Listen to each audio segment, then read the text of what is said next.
ಮೂಲಕ ಇಲ್ಲಿ ಸರ್ಕಾರದಲ್ಲೇ ಬಿಲ್ ಮತ್ತು ದೊಡ್ಡ ಮಾಡಿ ಅಲ್ಲಿ ಒಳಗೆ ಕೊಡಿಸುವಂಥ ಪ್ರಯತ್ನ ಮಾಡ್ತಾ ಇದ್ದಾರೇನೋ ಅನ್ನುವಂಥದ್ದು ಸಹಜವಾಗಿ ಇಲ್ಲಿವರೆಗಿನ ಮೋದಿಯವರ 12 ವರ್ಷಗಳ ಇತಿಹಾಸನ ಗಮನಿಸಿದಾಗ ಇಂಥ ರಾಜಕೀಯ ಅವರು ಸಹ ಮಹಾರಾಷ್ಟ್ರದಲ್ಲೇ ಅಲ್ಲಿಯ ವಿಶೇಷವಾಗಿ ನಿಮಗೆ ಗೊತ್ತಿದೆ ಶಿವಸೇನೆಯನ್ನು ಹೊಡೆದ್ರು, ಮಹಾರಾಷ್ಟ್ರ ತೆಗೆದುಕೊಂಡ್ರು.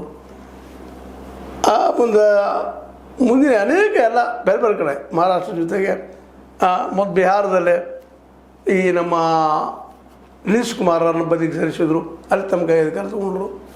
ಇನ್ನು ಅದೇ ಕಾಲಕ್ಕೆ ಇಲ್ಲಿಯೂ ಸಹಿತ ಎಲ್ಲೇ ವೆಸ್ಟ್ ಬೆಂಗಾಲದಲ್ಲೇ ಸುವೇಂದು ಅಧಿಕಾರಿ ಮತ್ತು ಅದೇ ಕಾಲಕ್ಕೆ ಅವ್ರ ಪಕ್ಷದವರ ಆದಂಥ ಮಮತಾ ಬ್ಯಾನರ್ಜಿ ಅವರ ಒಂದು ನೆರಳಲ್ಲಿ ಬೆಳೆದಂಥ ಸುವೇಂದು ಅಧಿಕಾರಿನಲ್ಲಿ ಹೊಡೆದ್ರು, ತಮ್ಮ ನಾಯಕರನ್ನು ಮಾಡಿಕೊಂಡ್ರು.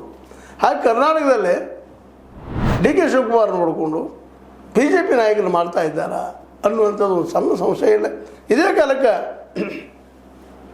ಈ ಒಂದು ನಮ್ಮ ತೆಲಂಗಾಣದ ರೇವಂತ್ ರೆಡ್ಡಿ ಅವರನ್ನು ನೀವು ಮೂಲದ RSS ಅವರು ಯಾಕೆ ಬರಬಾರ್ದು ಅನ್ನೋಂಥ ಸಣ್ಣ ಮೆಸೇಜ್ನಲ್ಲಿಟ್ಟರೆ, ಅಂದರೆ ಇದರ ಅರ್ಥ ಒಡೆದಾಳುವ ನೀತಿ ಇಲ್ಲಂತೂ ಎದ್ದು ಕಾಣುವಂಥದ್ದು. ಈಗಾಗಲೇ ಹೇಳಿದ್ನಲ್ಲಿ ನಿಮಗೆ ಮಹಾರಾಷ್ಟ್ರದಲ್ಲಿ ಆಗಿರ್ಬೋದು, ಹರಿಯಾಣದಲ್ಲೂ ಅದ ಪರಿಸ್ಥಿತಿ ಆಗ್ಯದ, ಮುಂದೆ ಬಿಹಾರದಲ್ಲಿ ಅದ ಆಯಿತು, ವೆಸ್ಟ್ ಬೆಂಗಾಲದಲ್ಲೂ ಆಯಿತು.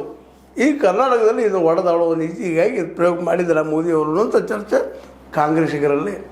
ಅದೇ ಕಾಲಕ್ಕೆ ಈಗ ನಾವು ಇನ್ನೊಂದು ಗಮನ ಹರಿಸುವಂಥದ್ದು ಏನಪ್ಪ ಅಂದರೆ, ಕರ್ನಾಟಕದಲ್ಲೇ ಹೇಗಾದರೂ 2022 ಅಧಿಕಾರ ಪಡೀಲೇಬೇಕು ಅನ್ನೋ ಕಾರಣಕ್ಕಾಗಿ ಮತ್ತು ಈಗ ಅಭ್ಯಾಸ ಮಾಡಿದ್ದಾರೆ ನಮ್ಮ ಯತ್ನಾಳರ ಸಲುವಾಗಿ.